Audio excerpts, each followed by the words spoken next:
Oleksandr Usyk is still the unified heavyweight champion after defeating the two-time champ Anthony Joshua for a second time. But more important than winning the belts for himself was winning the belts for his currently invaded Ukraine. Він дуже важливий був для моєї країни, It was extremely important for my country, для моєї команди for my team, і особисто для мене. and personally for me. Тому що я боксував за всю країну Because I did box for the whole country та за пів міра. and the half of the world.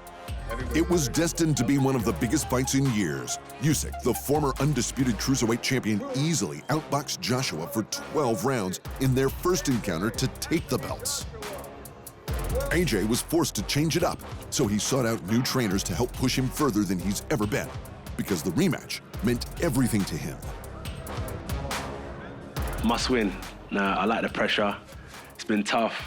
Robert Garcia, Angel Fernandez, and like existing members of my previous team as well have definitely pushed me, challenged me. For all the hype around the big fight, there was a shadow looming over proceedings. The decision to hold the event in Saudi Arabia attracted criticism for sports washing, with the event being accused of covering up an oppressive government's human rights violations. Do you accept that, you know, as nice as everyone is here, as nice as the hospitality is, that actually there is like a darker underbelly of Saudi, that perhaps this event is helping to sports wash? Nah, the world's in a bad place. Like, I can't just point one out and forget the rest. If you want to point Saudi out, let's point everyone out. Do you know what I'm saying? We all got to do better. We've all got to do better, and that's where I put my heart. The whole world's got to do better if we want to see change. Even Ramla Ali, who on the undercard became the first woman to win a professional boxing bout in Saudi Arabia, defended the country in her choice to compete there. I went to the beach on Sunday thinking, oh, you've got to cover up. So I went in like leggings and like a long t-shirt, baggy t-shirt, and I turned up and everyone's wearing a bikini. And I was like, oh, damn, where was my memo? Back to the fight, the pressure was on Joshua to get the belts back, but more so to win and not retire. These are the questions that all athletes get asked. It's not just directed at me. Like, you take a loss, all athletes get these questions. So, nah, I feel good. I feel like I'm not focusing on retirement. I got one of the biggest fights ahead of me. To even think about retirement is like a massive downer on such a big event. When they went face to face, the size difference was again impossible to miss. Usyk looked up into the eyes of a man he'd already vanquished, and it seemed to annoy AJ more than anyone. What was going through your mind as you looked into his eyes? It's just a face-off. I always say, for me personally, face-offs don't mean nothing. Just about the bell ringing and us throwing leather, really. Face-offs don't win fights. Face-offs don't, but landing more punches does. And that's what Usyk did.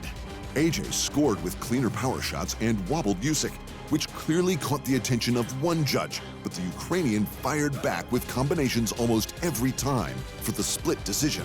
Ентоні в той час, коли був 8-й раунд, він подумав, що він вже виграв. Я це побачив в його глазах, може такого і не було, я не знаю.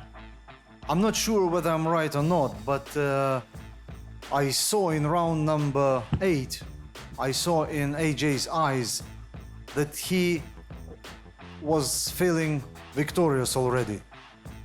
Але я повторював собі, ти не можеш зупинитися, ти не можеш зупинитися. And I kept telling myself, you cannot stop, you can't stop, you cannot stop. Доволі багато стояло на кону. Some big things were at stake. І слава Богу, перемога є, пояси їдуть в Україну, Україна переможе. And thanks God, the belts are coming back to Ukraine. The victory is with us, and Ukraine won. It's really, really hard for me to say I'm proud of myself. I don't feel anything. I'm upset, really, like deep down in my heart. Like, oh, man. Oh. Nah, what?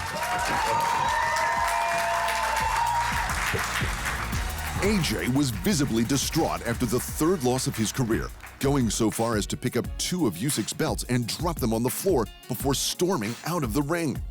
then coming back to give an impassioned speech. I was mad, like, at myself, not anyone, just at myself. So I thought, I've got to get out of here because I'm mad, like. And tonight, like, there's a little crack in the armor because I took a loss. There's only one fight for Usyk now, a bout with the supposedly retired WBC champ Tyson Fury for all the belts at heavyweight, and a chance at becoming the first undisputed heavyweight champ in over 20 years. And Fury took to social media to express his interest. Be honest with you guys, after watching that both of them was it was one of the worstest heavyweight title fights I have ever seen. It was bullshit. Come on! I would annihilate both of them on the same night. Get your checkbook out, because the Gypsy King is here to stay forever!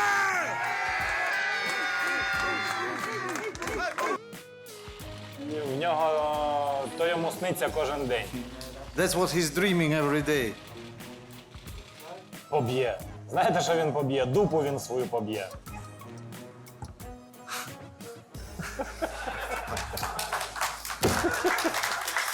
He's gonna beat his ass.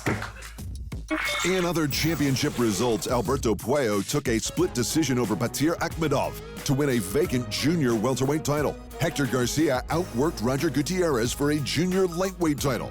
And Emmanuel Navarrete crushed Eduardo Baez to retain a featherweight title. But as is often the case with boxing, the title fight between Navarrete and Baez was overshadowed by a bigger name on the card. Nico Ali Walsh, the 22-year-old grandson of Muhammad Ali, stopped Reyes Sanchez in 2 rounds in the same arena that Ali lost to Ken Norton back in 1973. You know, it's funny because I feel like you guys are picking buildings that my grandfather has lost in. He lost to Joe Frazier at MSG. He lost to Ken Norton here at the arena I'm fighting in, so... But I didn't want to bring that up. Yeah, I thought I'd make it about the building, but you go ahead. No, it's okay. The building's beautiful. You know, everything from, you know, the chandeliers in the building are awesome. So, but honestly, I feel like I'm breaking the curse. You know, my grandfather got his jaw broke by Ken Norton. I'm refacing a guy that gave me my toughest fight. So it's overall, I think it's a great opportunity. Thanks for watching. And remember, if you want more fight sports in your life, just hit the subscribe button.